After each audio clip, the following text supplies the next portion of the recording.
పాటు నేను అనుకో, అందరిలో నుండి నిన్ను ప్రత్యేకించుకున్నాడు, నువ్వు స్పెషల్ అంటున్నాడు ఆయన.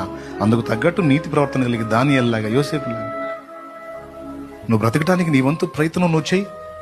మిగిలిన వాళ్ళు తన భర్తకు నమ్మకంగా లేరేమో, నువ్వు నమ్మకంగా ఉంటానికి ట్రై చేయి.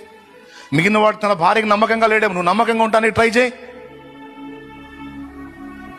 మిగిలిన పిల్లలు తమ తల్లిదండ్రులకు నమ్మకంగా లేరేమో, నీ తల్లిదండ్రులకు నువ్వు నమ్మకంగా ఉంటానికి ట్రై చేయి. ఆ ఆశీర్వాదం నీకెంత దీవెన వస్తుందో చూడు.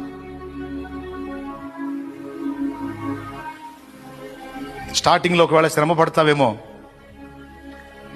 పరీక్షకు నిలువు, నీ నీతిని వదలొద్దు. తప్పకుండా తప్పకుండా దేవుడు ప్రతిఫలం ఇస్తాడు నీకు.